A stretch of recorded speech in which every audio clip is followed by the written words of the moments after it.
कक्षा 10वीं हिंदी मीडियम प्रश्नावली 5.1 का प्रश्न चौथा।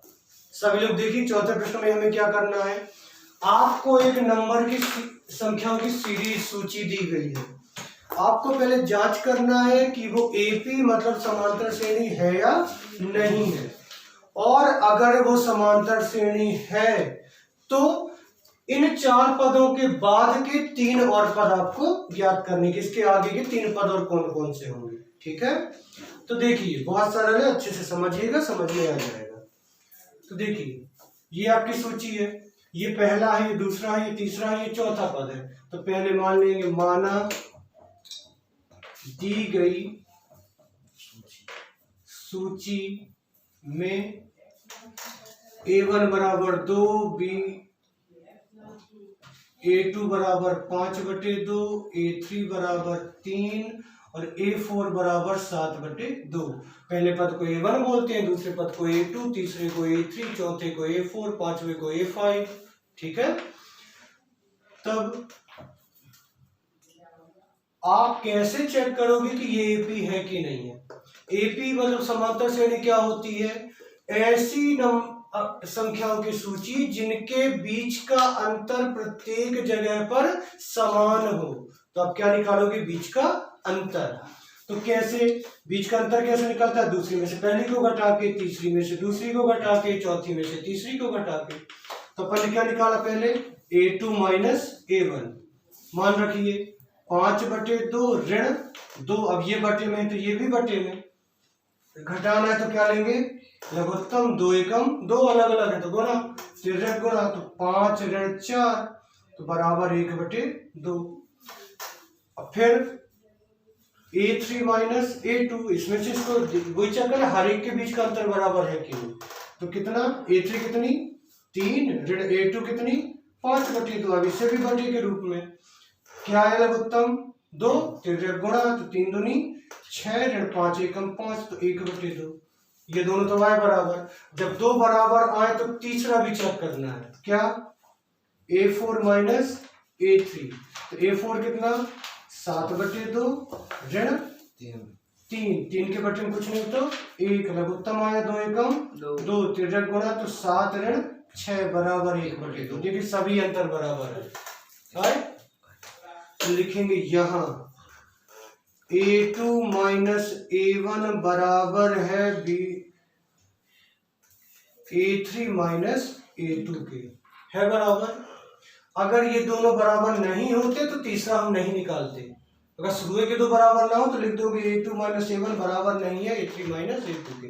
अब चूंकि ये बराबर है, अतः दी गई श्रेणी समांतर श्रेणी, कोष्टक में लिख दोगे एपी है। समांतर श्रेणी को शॉर्ट फॉर्म में क्या कहते हैं, एपी। अब कहा इसमें अगर है, अगर मान लो ये बराबर नहीं आते तो यहाँ नहीं लगा देते और लिख देंगे ये समांतर श्रेणी नहीं है, और वही सवाल खत्म।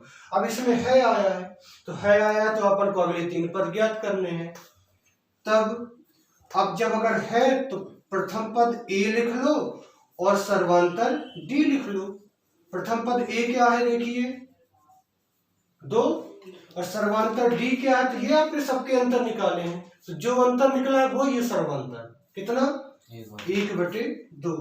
तो अब आपको अगले 3 पद मतलब पांचवा, छठवा और सातवां, तो लिखेंगे अगले 3 पद। सबसे पहले कौन सा, A5, A6 और A7।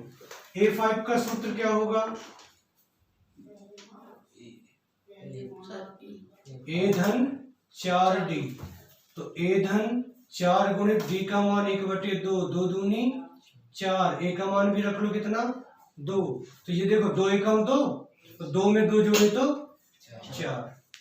ठीक, फिर A6 कितना, A धन 5D।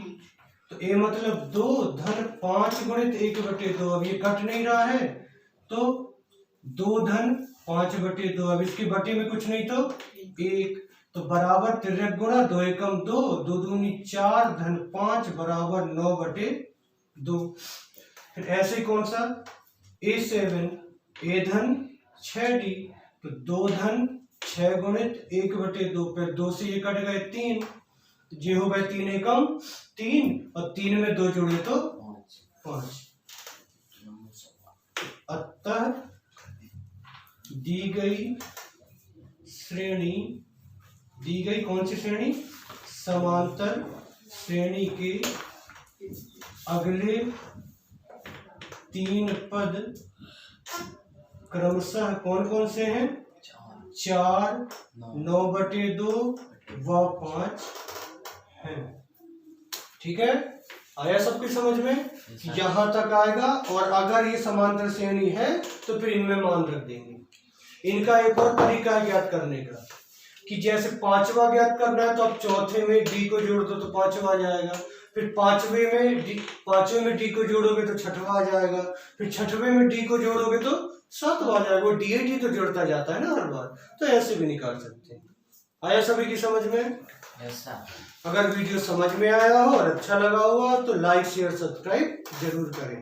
Thank you.